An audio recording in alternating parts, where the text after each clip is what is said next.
Puntland 26 sano kadib waxa ay ku guuleysatay ka duwanaanshaha Soomaaliya inteeda kale marka laga hadlayo dhismaha ciidan tayeysan oo tababaran taabintooda waxaana sahlay taas ahdaaf lama taabtaan ah oo lagu dhisay hay'adaha rayidka ah ee dawladda iyo si gaar ah kuwa ciidamada qalabka sida si ay ciidamadu uga soo dhalaalaan waajibaadkooda ka saaran sugidda amniga dalka bad iyo biriba si loo fuliyo siyaasadda dawladda Puntland ee salka ku haysay sugidda amniga oo kaalinta koobaad labaad iyo saddexaad ba ugu jirtay yoolasha sarsare ee horutabinta u leh horumarinta dawladnimada nabadda iyo xasiloonida Puntland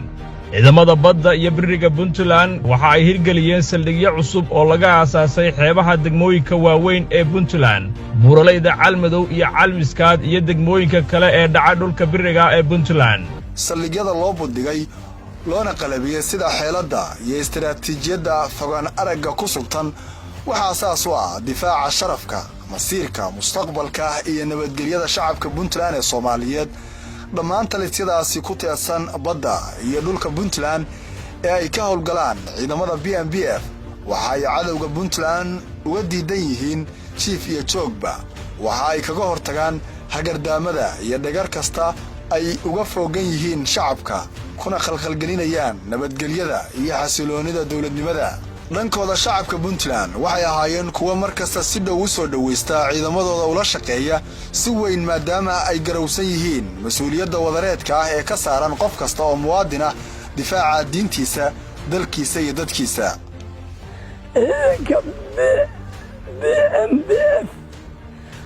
waa soo dhaweynayna waana u baahneen ciidan amniga suga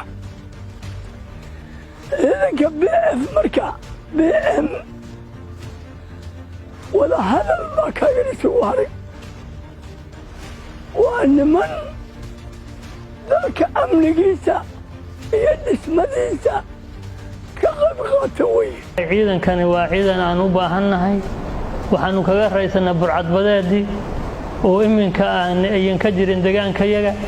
waxaanuna jeclaan lahayn in la noo soo kordhiyo waana ciidan ismaqla oo kala damayn leh oo habkii ciidan u dhaqmi jiray u dhaqma waxaanu nimankaas u haynaa annagu ciidanka nala shaqeeya ammaan iyo bogaadin badan haddaanu nahay wasaaradaha degmada ka shaqeeya ciidankan BNPF intay magaalada burcad baa ka jiray buuq badan baa ka jiray intay timid nabadgelyo aad bay waxweyne qabteen intay yimaadeen iyo maanta laba moogta ammaan baa helay meel kasta marro naga saarno yani cashuuraha badda shacdaraha badda kasoo ka howlgalaan oo si yani kuwa soo qabtaaniin waa shaqayn badan baa naga dhexaysa moogta ciidanka waxaan doonaynaa marka inay nagala shaqeeyaan amnigu waddanku waa amni annaga iyo ciidankuna isku mid baan ka nahay inaynu amniga sugno laakiin shaqooyin in waddanka aad dhistaan inaad shaqo ku soo kordhisaan inaad meeshii annagu waxaan inay haysanaa dad meeshii tagaan dhisa laakiin dadkeeda hoostada saxda annagu waynu kuma ogin waa inaad daaro waaweyn dhisataan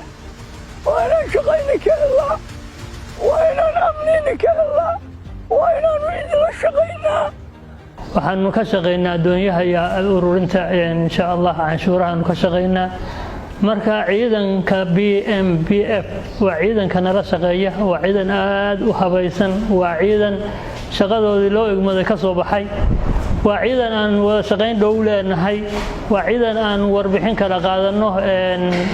subax walba reportka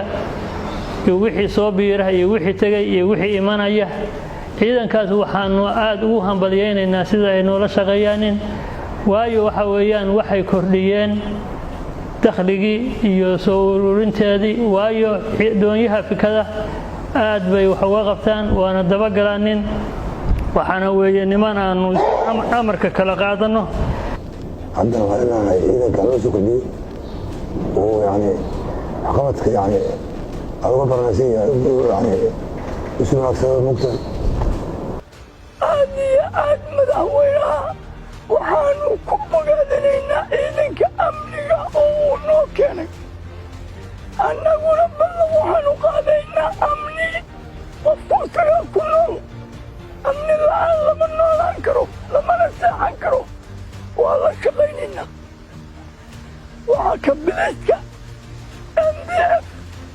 kullu ciidamada puntland diyaar baan u nahay inaanu soo dhoweyn.